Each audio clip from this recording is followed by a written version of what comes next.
Hey everyone, it's Jason, and welcome to another unboxing for Marvel United, the Multiverse core set.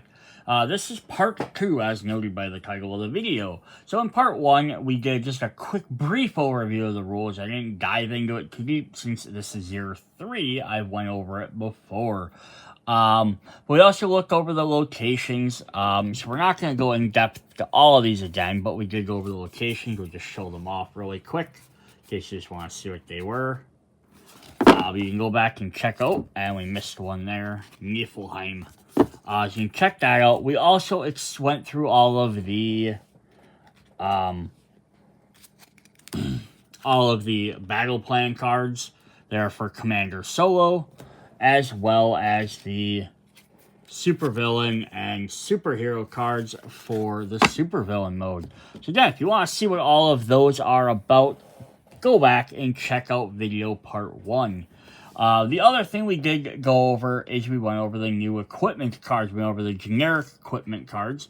We will go over the rest of them as we get through them, all the heroes and stuff. But we want to go ahead and hop right in to some cool heroes and see who we got this year. So we're going to start off with Captain Carter. Good old Peggy Carter.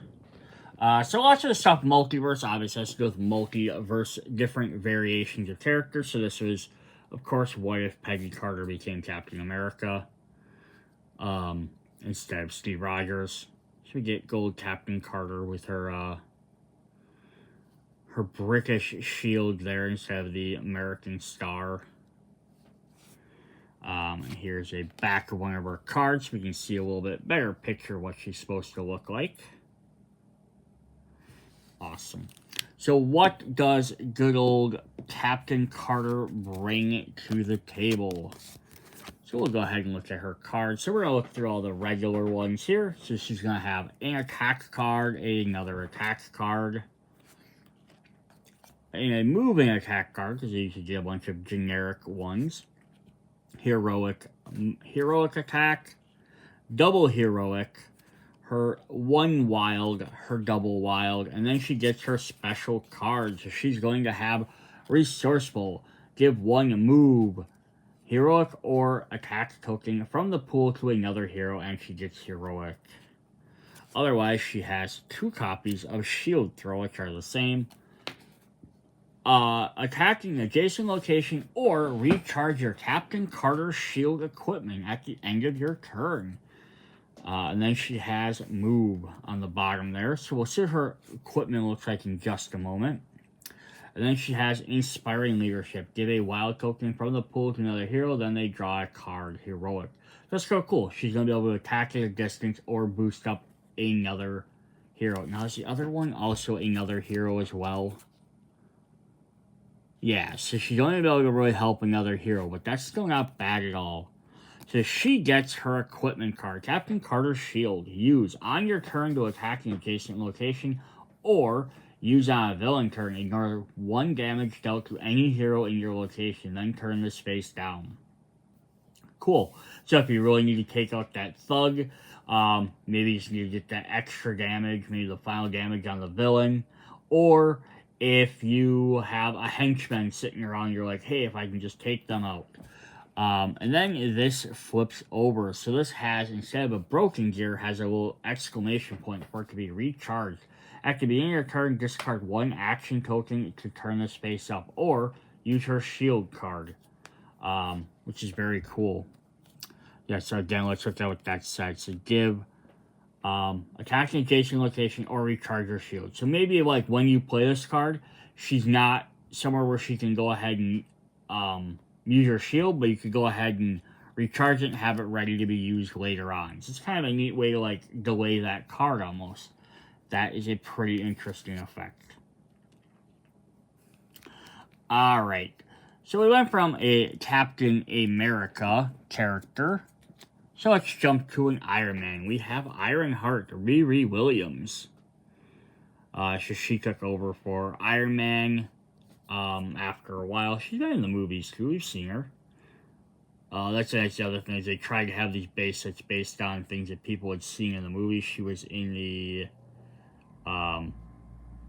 Black Panther 2 movie with Namor and Shuri. So there's, oh, this is not the costume she had in that movie, but she also was not visited by, but she was instructed or mentored by, in the comic books, a disembodied Stark, like AI Stark, which is kind of cool. So what does she get for us? So she has flight, so she's going to have some movement. There's her AI system talking with her. She has some movement and heroics. Movement and attack. Double attack. Heroics, and I love when they have them outside their costumes. They're kind of neat. Double heroic. Her single wild and her double wild. So her abilities are maximum firepower.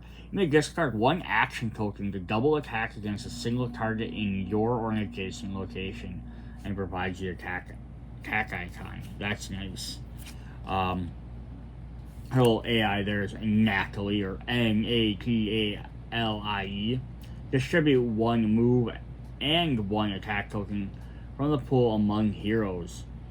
This is nice because you can be to anybody, but can really be helpful. And she has a move, and then she has 2 copies of Tech Genius. This turn, you may treat a heroic as a wild or gain one wild or one heroic token. So cool.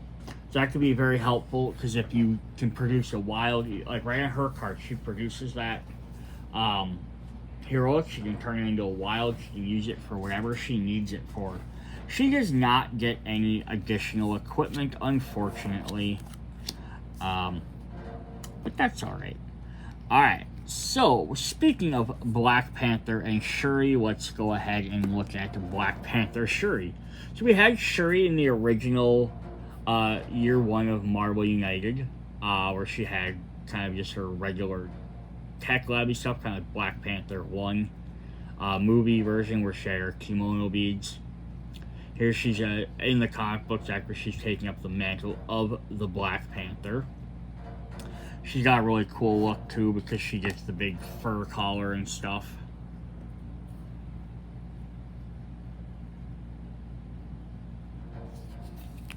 So awesome. What does Shuri bring to the table? Shuri is going to give us double move. Of course, the Black Panther is going to want to move around a bunch. I also love when they keep the icons. So I think Black Panther's is purple, hers is black. Move and heroic, an attack, a moving attack, double heroic, wild, double wild, and then she has Gifted Strategist. Reveal the top 2 cards of the Master Plan deck. You may either put one at the bottom of the deck or place them back in any order. Ooh, so that could be very helpful. You can kind of plan to see what's coming up and whether you want to deal with it or take a random chance. She also has 2 copies of Shielding. Draw 1 card or treat Heroic on this card as a wild and recharge your Hard Light Shield equipment at the end of your turn.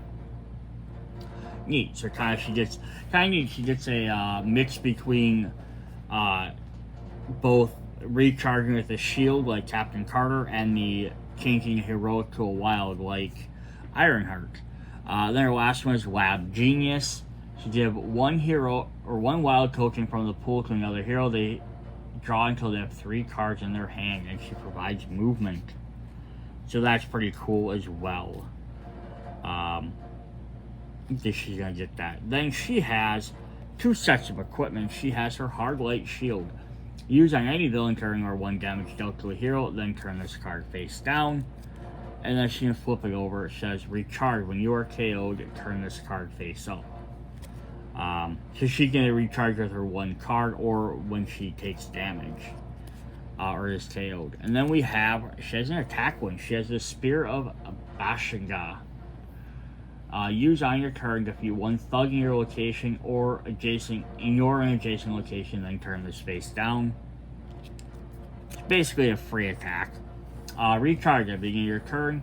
Discard 1 heroic or wild token to turn this base back up. So that's nice, so you can keep reusing these. Those are pretty cool.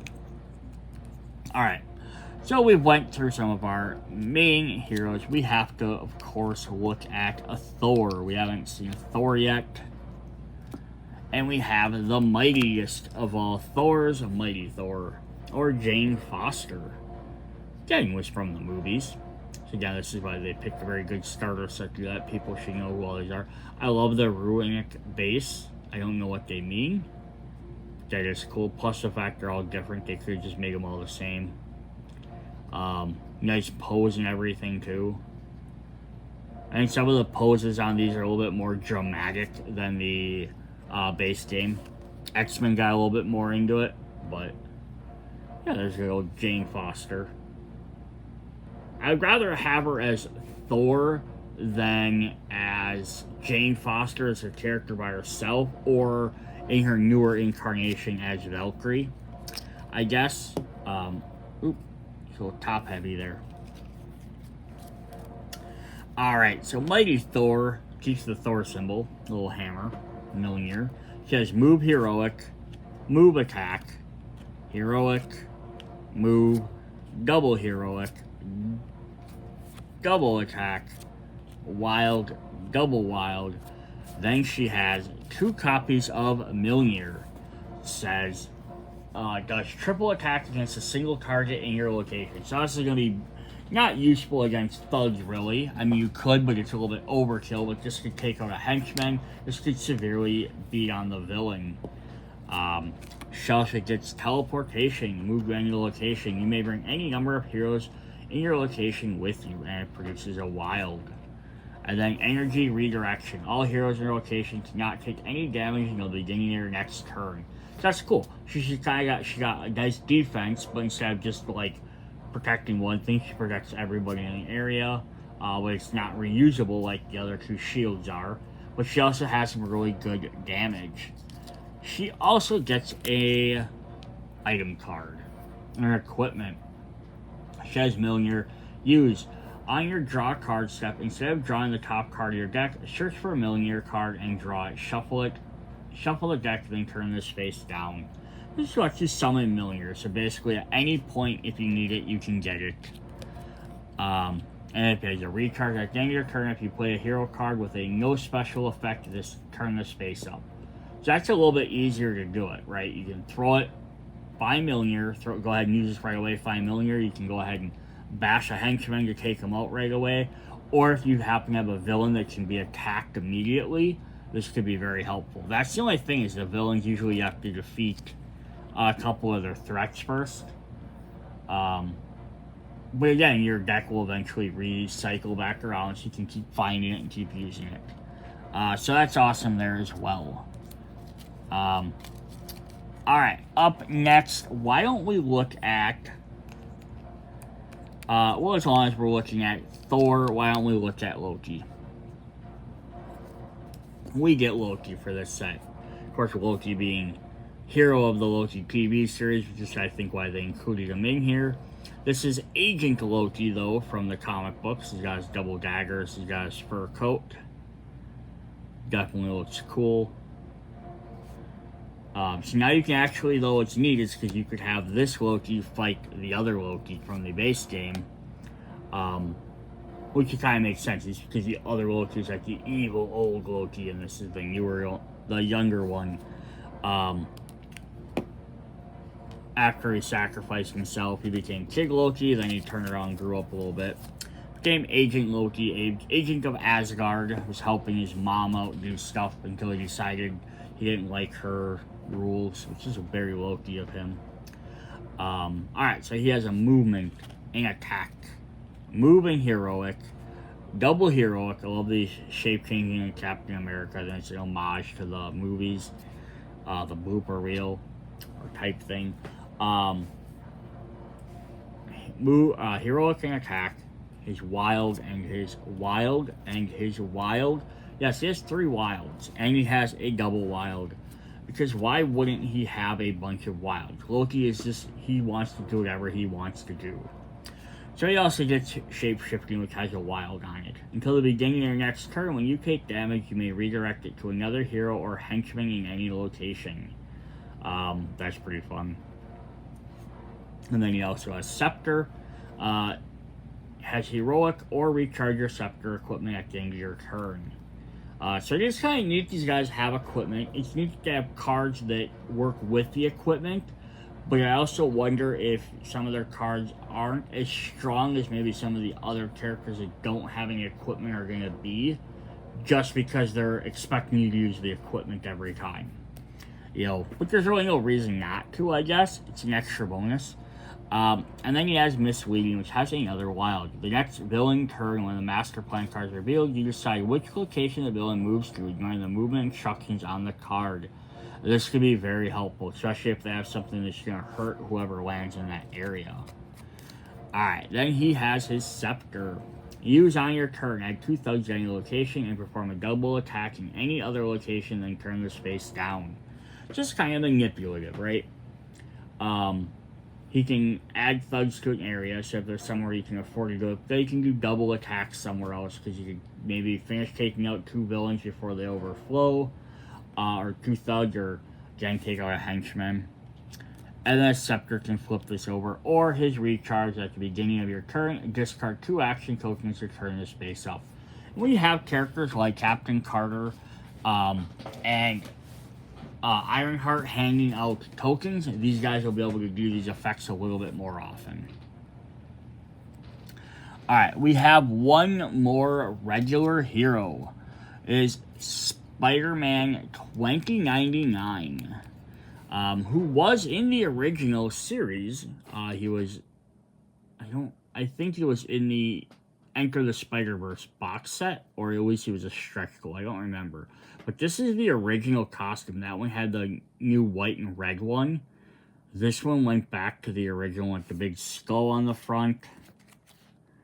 Grab one of the cards so we can see what he looks like in color. This is Miguel O'Hara. So yeah, 2099, the coming up future. I mean, I don't know if I highly doubt I'm gonna be alive in that time. But there'll be somebody watching this that might be.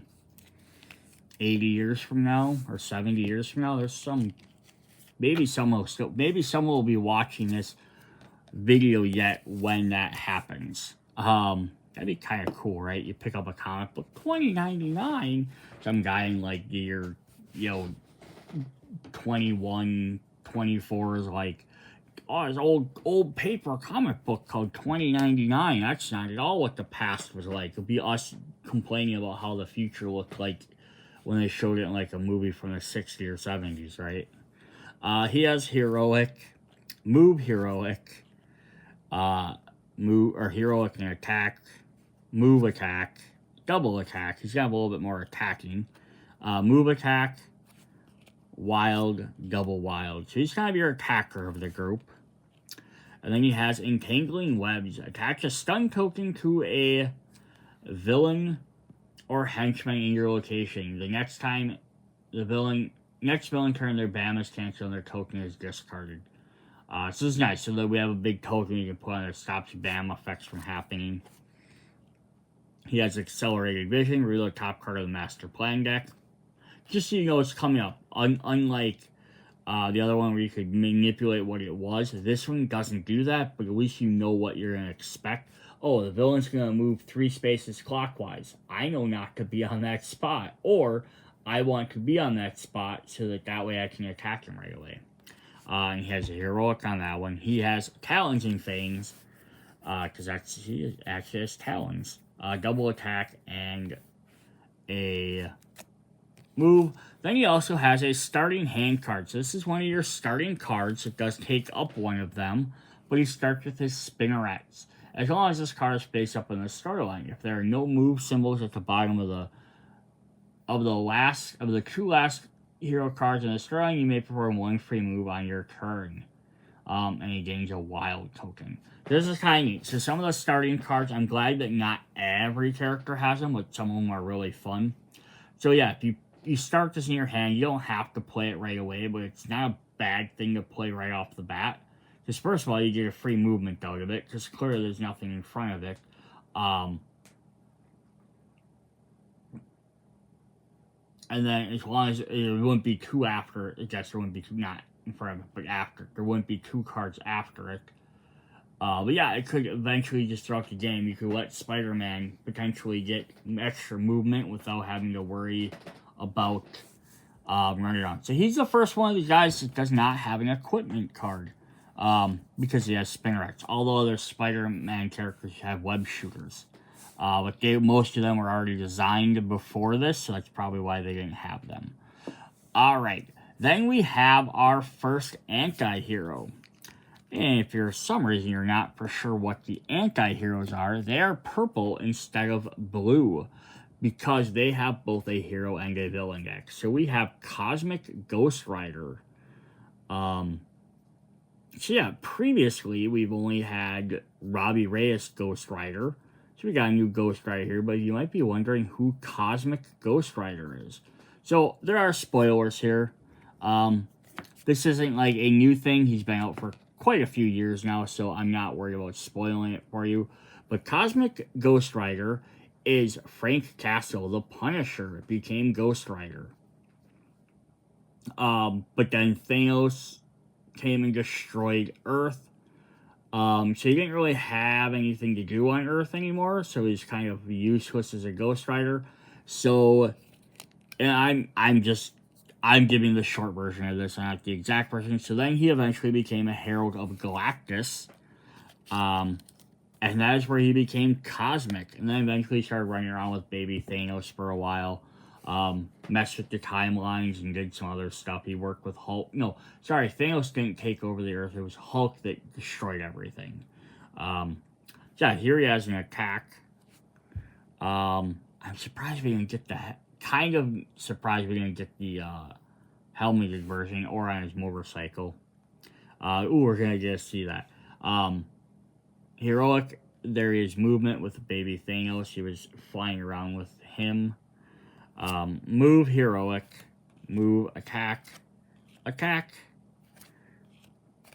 wild, double wild, and then he has remote possession. At the end of this turn, you can instead use the end of turn effect on any location with no threats as if you were there. Well, that's cool. So you don't have to be right on that, hang around on that spot anymore. And he has an attack icon. He has Cosmic Hellfire. Defeat all thugs in your location. And then move. Cosmic Villain Punishment. Defeat one thug in your location in both adjacent locations. Or the Cosmic Penance Stare. Deals double damage against a single target in your location. And move. So cool. So yeah, we have Thor has one big giant attack in her stuff. She has some good attack cards. Spider-Man has some attack cards. Shuri has a couple little ones. And but her and Iron Man, Ironheart, and Captain Carter are all about helping out the team and manipulating. The other three are kind of all about attacking. Ghost Rider does get some cards, though. He has his Hellfire Chain. Use on your turn to attack against two different targets in your location, then turn this face down. And then he does have a recharge. At the beginning of your turn, discard one card and one attack token to turn this face up. And then he also has his Hell Cycle. So he's the first guy that has two of them. Use on your turn to move, then turn this face down. And recharge, defeat two or more thugs during your turn to turn this face up at the end of that turn. So that's cool. So it's a neat way to show that you can have multiple equipment cards. They can do different stuff. But also the fact that he has this double he has these cards, but he doesn't have a card that refuels it. Can't really see it. This is a big giant round energy ball. I just think that's a really cool idea. Alright, so those are our 7 heroes. We got 6 regular heroes, and then we have Cosmic Ghost Rider as our anti-hero. So let's look at him as the villain. What does he do as a villain? Alright, so I'm going to set his card down there. We have his back of his card. He has no special setup. You're playing as a supervillain. He gives out some tokens there. Not going to worry about going over all those. As the villain himself, I'm going to have to back this up just a tad. So he has his health on the side there, so 5, 7, and 8, depending on your players. His BAM effect. Deal 1 damage to each hero in Cosmic Ghost Rider's location, then discard 1 thug from his and both adjacent locations. Increase the punishment track by 1 for each thug discarded this way. And then overflow if 1 or more hero civilians or thugs can't be added. Increase the punishment token by 2. So he's just going around trying to punish people. He's not really worried about what you're doing or not. So his villainous plot is punishment track. Heroes lose when the track reaches 20. So he damages you, he's going to take out other stuff, or he's going to increase the overflow. And then he gets the little cube, little black cube to keep track of all that. Alright, so what do his cards do for him? So we have his threats. Let's look at his threats first. He's got 3 copies of No Sinner Shortage, which has a BAM effect. If there are no thugs in this location, add 1 to it. So if he takes them out, he just go add more. And then he has Innocence to Protect, which has another BAM. If there are no civilians, he just adds civilians to that location. Cool. Very simple. Then his cards, and we're just going to go through. I'm not going to read the bottoms off. We're just going to kind of fly through these a little bit quick. So just move clockwise to the next hero, the most thugs in it. And then bam, he has another one that does that. A third one that does that. So and he has a 4th one that does that. With, of course, different things on the bottom. Then his kind of basic movements are 1, a 2 bam, a 4 bam, a 5 bam, another 2 bam, a 4 bam, and a 0 bam. And then his 1 special attack is Cosmic Hellfire. Deal 1 unpreventable damage to each hero, then add 1 thug to every location. Cool. So he's fairly a little bit simple, straightforward, but they usually gotta include that in the base game. You gotta remember, not everyone's played the previous 2 seasons. Alright. Let's look at Maestro next, the Hulk. Here's the Maestro. So in this alternate future, Hulk got hit by an extra gamma radiation bomb, became super extra strong, became super smart, basically combined all the best elements of him, took over the Hulk, or the Bruce Banner persona, and became the Maestro. Defeated almost every superhero. I think we're supposed to see on the bottom of his base, there's Hawkeye's Quiver. There's Mjolnir. Trying to see what else is on there. That might be Spider-Man's mask laying right there. That might be the eye and a little bit of webbing. And the helmet, I'm guessing, is Iron Man's. And then there's some wings there, which are probably from maybe Captain America's helmet. Possibly. That's always the neat thing. He has in the comic books, he always has a, there's several different versions they've ever shown of him. He has a gallery, or like a museum of all the broken stuff from all the heroes. Alright, so what does Maestro do? So on this back side, I'll just, maybe I have to keep this out just a little bit anyhow. And zoom in. So he has, keep the Rick Jones token aside and within reach of players. So we do get a special Rick Jones token. So if everyone knows Hulk lore, Rick Jones is a kid you saved from the bunker. They turned him into the Hulk. If Rick Jones hadn't been there, he probably wouldn't have turned into the Hulk. Alright, so his health is 3, 4, and 5. Special rule. When a hero is KO'd, Maestro doesn't activate his BAM. Instead, he gains 1 health, may go above starting value. When 2 missions are completed, place the Rick Jones token at the location opposite of Maestro. If Rick Jones is not Maestro's location, Maestro ignores the first 2 damage he would take each turn. However, our heroes can take Rick Jones with them whenever they move, and move him to adjacent locations by spending heroic actions. So more or less what you want to do is, Hulk is just trying to take everybody out. That's his goal. He wants to defeat everybody. And to take him out, you need to defeat some missions to put Rick Jones out so Rick Jones can help him not ignore the first 2 damage so he doesn't have to take lots of stuff. Like, Mighty Thor whacks him for 3 and now it only does 1. His BAM says deal 3 damage to 1 hero in Maestro's location. And his Overflow, if they can't be added, add 1 extra health. So he's just going to keep gaining health, getting stronger and stronger that way. Unless you can defeat him. Cool. Again, it seems pretty straightforward. He has 6 threat cards, which are just the Gods of War. We each have 3 health. Some cool henchmen. Deal 1 damage to a hero in this location.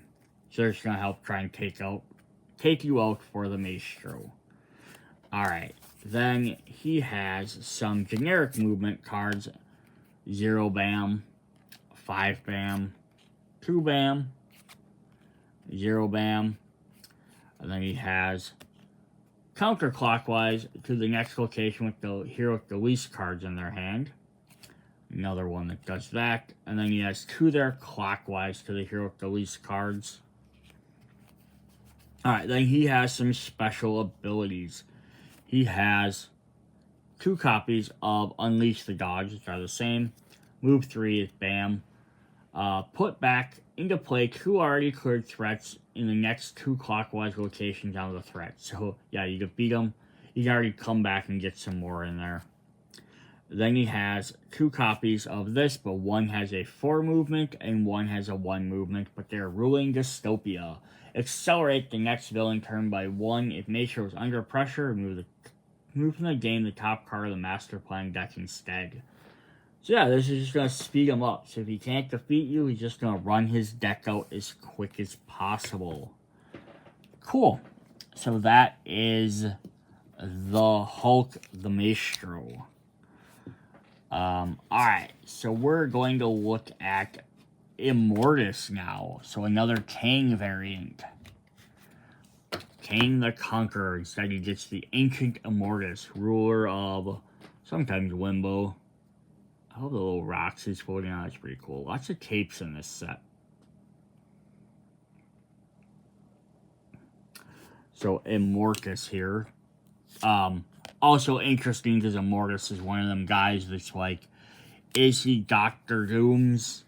Is he an alternate version of Doctor Doom? He's also a Nathaniel Richards variant. So it's kind of like related to like everybody. He's got a little time portal on the bottom, so he's like traveling through time. He's a master of time travel as well.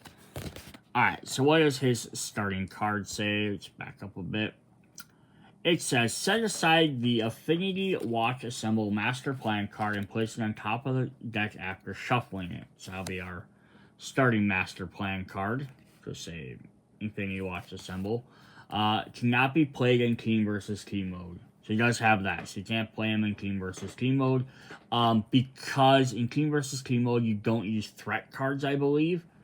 And you need to have his threat cards out for him to work. So what does he do? He says special... Oh, what's that? You notice he does not have health because it says heroes cannot damage Immortus. When a hero is KO'd, Immortus doesn't activate his BAM. Instead, draw a Master Plan and add face down to the storyline. Overflow if there are more thugs willing to be added, draw a Master Plan, add the story face on. He's going to keep accelerating the timeline. He wants to get to the future. BAM, discard 1 thug and 1 civilian from Immortus' location. For each token discarded this way, remove 1 token from the corresponding mission if it is not completed. So this is kind of funny because now he's reversing time. And then heroic goal, heroes win if they complete all 3 missions. This is interesting because it's not about battling him and doing damage to him. You want to get rid of missions by defeating thugs, rescuing civilians, or removing threats. But he's going to constantly be trying to either accelerate the plan to win in the future, or he's going to go back and past and keep unerasing all your stuff. So he's got some interesting stuff here. So first thing I want to look at his starting Master Plan card before I look at all the rest of them. Moves 3, it says Affinity watch assemble. Discard all thugs and civilians from Morris's location. So the first one means he starts with nothing in there. Alright, so that's just a little bit interesting. So then he has some interesting threat cards. He has a Nihilus. So he's going to run around with a Nihilus here. 3 health. Bam. Each hero in this and both adjacent locations must cancel with a crisis token 1 symbol on the bottom of their last card in the storyline. Ignores 1 damage each hero turn. He also gets to use Yangu. Who also has 3 health. Bam, each hero in this adjacent location must discard 1 action token or take a damage. Star Fox, this is, we've seen him at the end of, was it the second Guardians movie? Or it's the end of the third one. He walked in with Pip the Troll. This is Thanos' brother. Euros of Titan. Bam, deal 1 damage to one hero at this and both adjacent locations. Which 1 hero is damaged this way. Star Fox can't be damaged until the next turn. Captain Marvel. This is the Infinity Watch. Would be looking out for the, except for Nihilus, which is kind of odd. The rest of them, though, will be looking out for the Infinity Gems. Bam. Deal 2 damage to 1 hero in each adjacent location. If a hero deals more than 1 damage to Captain Marvel during the turn, that hero takes 1 damage. And Silver Surfer. Bam. Move Silver Surfer clockwise to the next location with any heroes and no threats, if possible. Regardless, deal 2 damage to 1 hero at his location. And then his last one is the Tachyon Field Generator. As long as this threat is in play, heroes can't place the last civilian, thug, or threat token on the corresponding mission. They must discard it instead. Ooh, so yeah, you have to get rid of this before you can get rid of any of the other stuff. That's crazy. Cool. So what are his movement abilities? He has 1 basic movement ability there. In 3 and bam. And then he has Messing with the Timeline. Each hero takes all their face-up cards from the start line, shuffles them, and places them on the bottom of their deck. Oh. So he resets your deck. That's cool. But it also is going to suck if you have a guy out there like Spider-Man who had Spinneret, which if it's out all the time, it does stuff. So I can mess with some of those. Interesting. Influence events. Each hero swaps their earliest and latest face-up hero in the cards in the storyline. Not a lot of times it's going to make a huge difference, but I know it's some guys it will. I know some guys like, I think it's Alpha Flight. I want to say their cards, like, if the previous card was an Alpha Flight card, this happens, right? Or Winter Guard might be like that too. It's like if their previous card was this specific card, it does this thing. So that could really mess up that stuff. So he's got another one of those with a different movement. He has Space Phantoms. Until the next turn, villain turn heroes starting their turn in the location with a thug must play their hero card randomly. Stopping the heroes, he has a 3, a 1, and a 4 movement version. Just add 1 thug to every location except for Immortuses. He's got a delaying the heroes with a movement of 5, and with 2, add 1 civilian to every location except for Immortuses. And then finally, he has interfering with history. Each hero gives their action tokens to the hero on the right. For the rest of the game, heroes take turns counterclockwise. Interesting. That's kind of fun that he messes with stuff. That's definitely neat. Alright, then we have 1 villain to go. Ding, ding, ding. And we saved the biggest, baddest for last. We have Emperor Doom. So, during the second Secret Wars, all the worlds were colliding, worlds were being destroyed. They had to step in, and him and Doctor Strange, Doctor Doom and Doctor Strange had to step in to try and take control of the Beyonders' powers to stop everything from happening. And they created the battle world. Doctor Doom took over, became Emperor Doom in this cool white costume, and this the thorny cherry sitting in is part of, I'm going to say this wrong, Yggdrasil, the Tree of Asgard, because he mashed all these multiverse worlds together, which is kind of cool. So we have this Emperor Doom, who doesn't have any special effects right off the bat.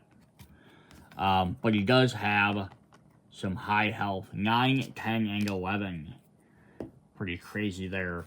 Special rules. So, Thug tokens are Doombots with Crisis tokens on them require 2 damage to be defeated. Doombots are treated as thugs for all game effects. When a Doombot is defeated, discard it and place a thug on the defeated thug mission. When a hero is tailed, Emperor Doom doesn't activate. Bam, instead add 1 thug to that hero's location. Doombot to that hero's location. Overflow. If 1 or more civilian, thug, or Doombot token cannot be added to location, add 1 Doombot to the next clockwise location with an empty slot instead. Villainous plot. Heroes lose if a Doombot can't be added to any locations. Heroic goal. Heroes win by defeating Doom or by clearing the Purple Man threat. Interesting. So we have a special threat card in here. Bam. If Emperor Doom is not under pressure, accelerate the next villain turn by 1 card. If Emperor Doom is under pressure, deal 1 damage to each hero in the Emperor Doom's location, and add 1 Doombot there, then delay the next villain turn by 1. Interesting. So, earlier, he'll accelerate until you get him under pressure, and then he actually starts delaying stuff a bit. So he kind of, like, backs off a little bit. Interesting.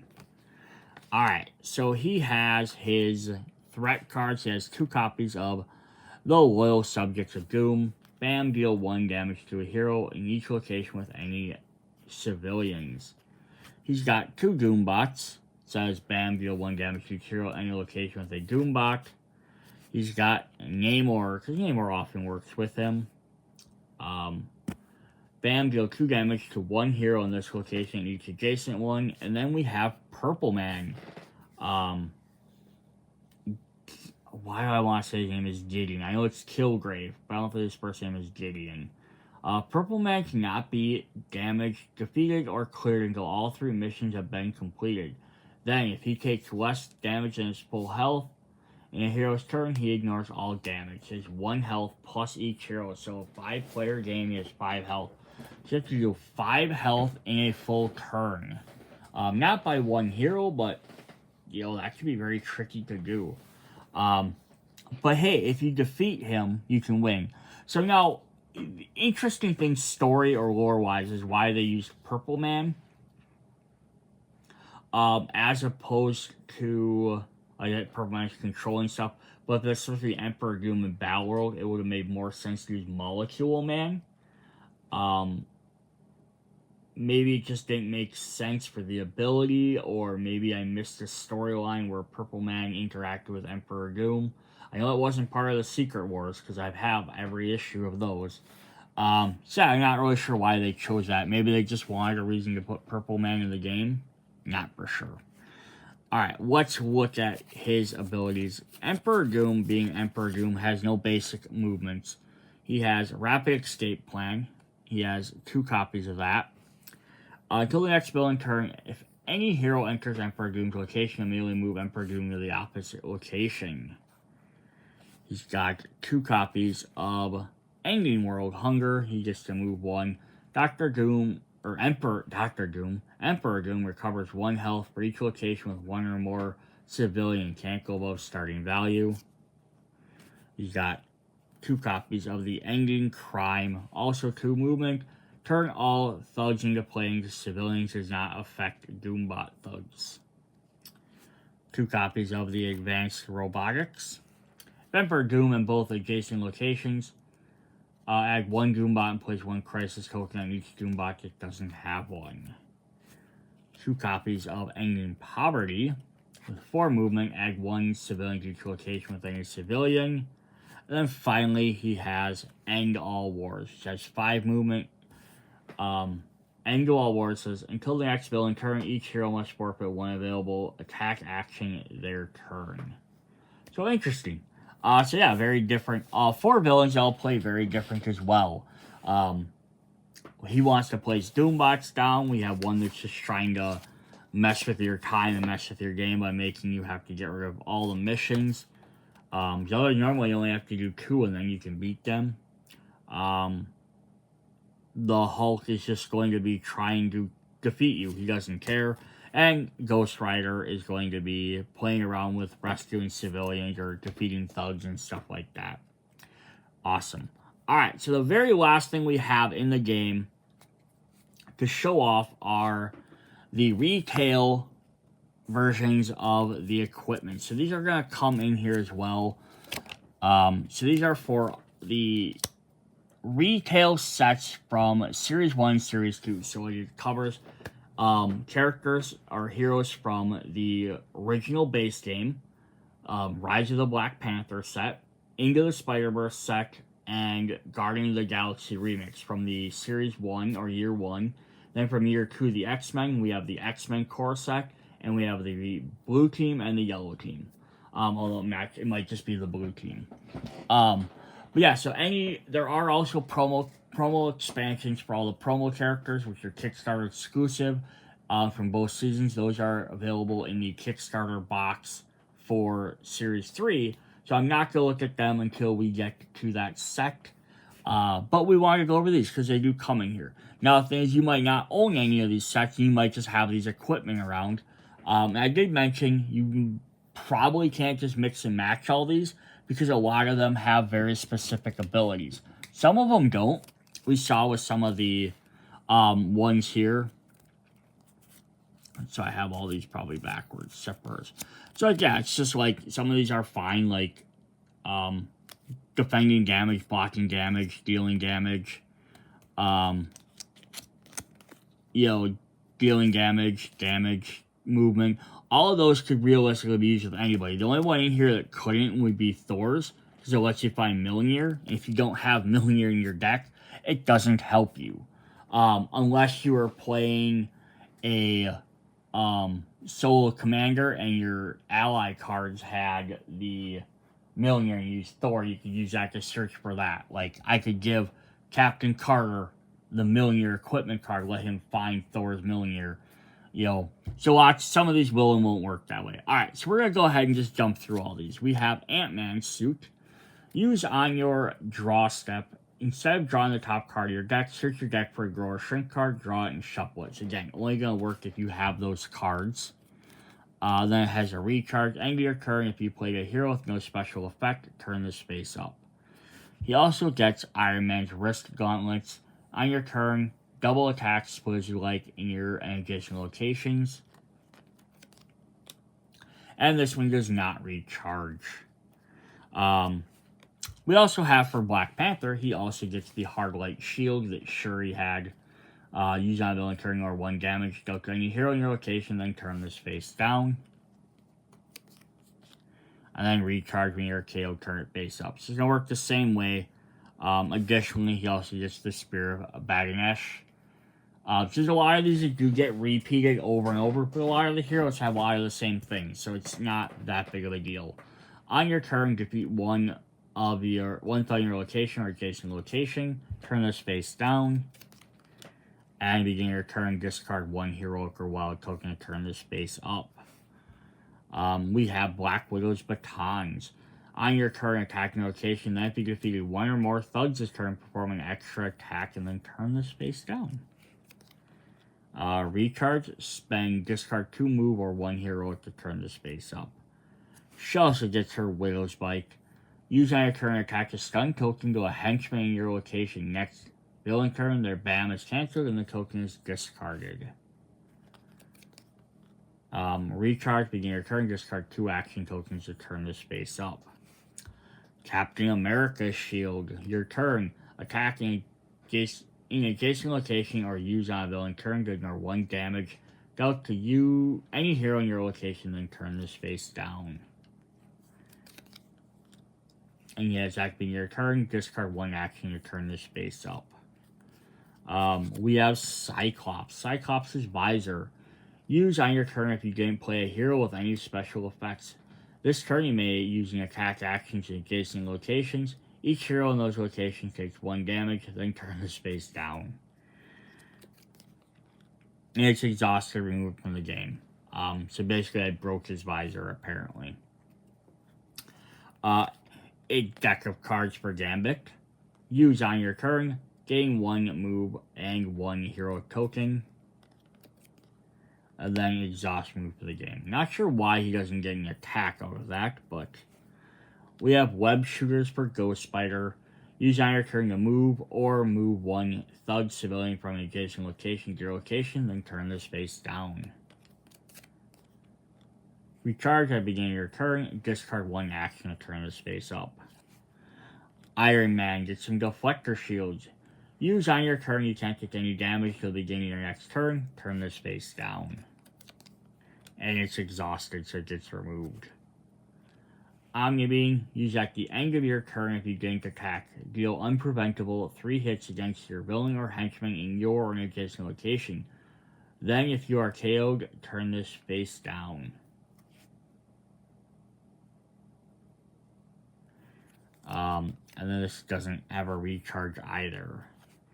And then you guys have Stealth Field Generator. On your turn, move or ignore the first damage you would take on the next villain turn. And this does recharge at the beginning of your turn. Discard 1 action to turn this face up. For Magneto, permanents. This is our first permanent of the game. If you are forced to play your hero card face down randomly, you may instead turn your earliest face-up card on Sterling face down to ignore this effect. This card's turned face down by any effect, remove it from the game. We have some more web shooters for Miles Morales. Same as Spider-Gwen's. Move a character, and then you can discard an action to do it. And then we also have one for good old Spider-Man. Same exact thing for all 3 of them. I do want to point this out. This is actually kind of cool.